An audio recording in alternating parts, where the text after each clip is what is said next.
നമസ്കാരം. ഡൽഹിയിൽ CJPയുടെ സമരം പൊടിപൊടിക്കുകയാണ്.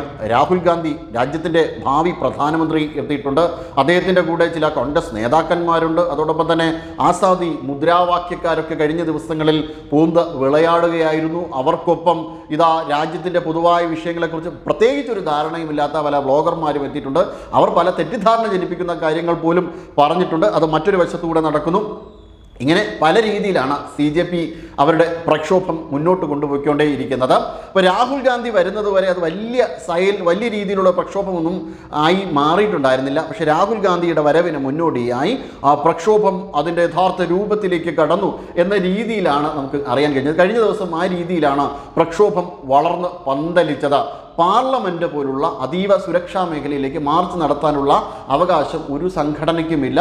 ഒരാൾക്കും അങ്ങോട്ട് ആ രീതിയിൽ മുന്നോട്ട് പോകാൻ സാധിക്കില്ല. കാരണം രാജ്യത്തിൻ്റെ സുരക്ഷാ മേഖലയാണ്, അതീവ സുരക്ഷാ മേഖലയുണ്ട്. 2004 പാർലമെൻറ്റ് ആക്രമണത്തിന് ശേഷം വളരെ കൃത്യമായ രീതിയിൽ സുരക്ഷാ സംവിധാനം ഒരുക്കിക്കൊണ്ടാണ് പാർലമെൻറ്റ് മുന്നോട്ട് പോയിട്ടുള്ളത്. അവിടേക്ക് മാർച്ച് നടത്തിയാൽ സ്വാഭാവികമായും പോലീസിൽ നിന്നുള്ള നിയമ നടപടി ഉണ്ടാവും. CRPF ആ വിഷയത്തിൽ ഇടപെടും. പ്രത്യേകിച്ചും കല്ലേറൊക്കെ നടത്തിയ സ്ഥിതിക്ക് എന്തായാലും തീർച്ചയായും അത് രാജ്യത്തെ തന്നെ വെല്ലുവിളിക്കുന്നതിന് തുല്യമാണ്. അല്ലാതെ അവർ സമരം നടത്തിയതിന് ആരും തന്നെ എതിരായിരുന്നില്ല. സമരത്തെ കായികമായി അന്നോളം ആരും തന്നെ നേരിട്ടില്ല.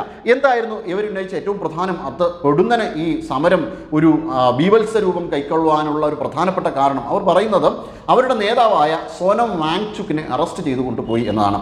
സോനം വാങ്ചുക്കിനെ ആരും തന്നെ അറസ്റ്റ് ചെയ്ത് കൊണ്ടുപോയില്ല. രാജ്യത്ത് ആര് നിരാഹാരം ഇരുന്നാലും അവരുടെ ജീവന് ഭീഷണിയാണ് എന്ന് വന്നാൽ തീർച്ചയായിട്ടും പോലീസിന് അദ്ദേഹത്തിനെ കൊണ്ടുപോയി ചെന്ന ആശുപത്രിയിൽ അദ്ദേഹത്തിൻ്റെ ആരോഗ്യ കാര്യങ്ങൾ ഒരു കൃത്യമായ രീതിയിലുള്ള നടപടികൾ കൈക്കൊണ്ടതിന് ശേഷം അദ്ദേഹത്തെ പുറത്തേക്ക് വിടാവുന്നതാണ്. ഇതാണ് അവിടുത്തെ ഒരു സ്വാഭാവികമായ നടപടിക്രമം എന്ന രീതിയിൽ പോലീസ് ചെയ്തത്. ഇതിനോടകം തന്നെ അതിന് മുന്നേ തന്നെ കോടതിയിൽ ഇതിനെതിരെ ഒരു ഹർജി ഉണ്ടായിരുന്നു. അതായത് സോനം വാങ്ചുക്കിൻ്റെ ജീവൻ അപകടത്തിലാണ് എന്ന് പറഞ്ഞുകൊണ്ടുള്ളൊരു ഹർജി ഉണ്ടായിരുന്നു. അതിനുശേഷമാണ് പോലീസ് ഇടപെട്ടത്.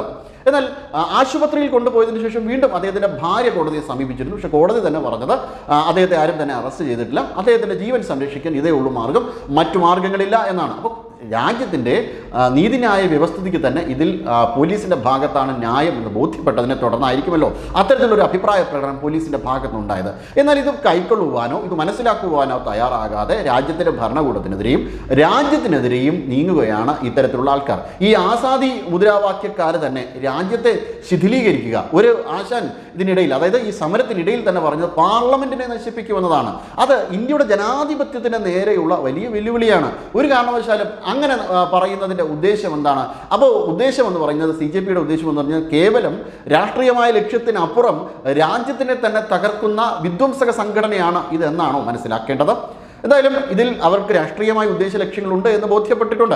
കാരണം അവരുടെ പിന്നിൽ ഒളിച്ച ആൾക്കാരെല്ലാം ഇപ്പോൾ മുന്നിലുണ്ട്. രാഹുൽ ഗാന്ധി ആയാലും പ്രകാശ് രാജ് ആയാലും അതേപോലെ ബ്ലോഗർമാരൊക്കെ നിരനിരയായി എത്തുന്നുണ്ട്. ഇവർക്ക് ഉള്ള ഒരു അന്വേഷണമൊക്കെ ഇനി ഉടൻ തന്നെ വരുന്നതാണ്. ഇവരൊക്കെ പണം കൈപ്പറ്റിയിട്ടാണോ, ഏതൊക്കെ രീതിയിലാണ്, എന്തൊക്കെ PR വർക്കിൻ്റെ ഭാഗമായിട്ടൊന്നും വളരെ സമഗ്രമായ ഒരു അന്വേഷണം നടക്കും. അങ്ങനെ എല്ലാവരെയും തന്നെ വെറുതെ വിടുമെന്നും പറഞ്ഞൊന്നും ഇരിക്കേണ്ട. അവരെല്ലാവരും പലരും കള്ളം പറഞ്ഞ ആൾക്കാരുമുണ്ട്. പോലീസാണ് ഇതുമായി ബന്ധപ്പെട്ട് അവർ ഈ സമരക്കാരെ എറിയാൻ വേണ്ടിയിട്ട് കല്ലുകൾ ആദ്യം കൊണ്ട് ലോഡിറക്കിയത്, എന്നിട്ട് പിന്നീട് തിരിച്ചിറക്കിയാണ് എന്ന് പറഞ്ഞുകൊണ്ട് ഇംഗ്ലീഷ് മാത്രം പറയുന്ന നമ്മുടെ നാട്ടിലെ ഈ ഫീൽഡ് ഔട്ടായ ചില അവതാരകർ പോലും രംഗത്തെത്തിയിട്ടുണ്ട്. എന്തായാലും അവരുടെ എല്ലാം ഈ അന്വേഷണ പരിധിയിൽ വരും. അത് ജനാധിപത്യത്തിൻ്റെ ഏത് തട്ടിൽ വച്ച് അളന്നു നോക്കിയാലും തീർച്ചയായിട്ടും അവരെ ഈ നിയമ നടപടി അങ്ങനെ എന്തെങ്കിലും തരത്തിലുള്ളതായിട്ടുള്ള ഗൂഢലക്ഷ്യങ്ങൾ അവർക്കുണ്ട് എങ്കിൽ തീർച്ചയായിട്ടും അവരാരും തന്നെ നിയമ നടപടികൾ മുന്നിൽ നിന്ന് രക്ഷപ്പെടുവാനൊന്നും പോകുന്നില്ല. അതുവരെ അവർക്ക് എന്ത് വേണോ പറയാം.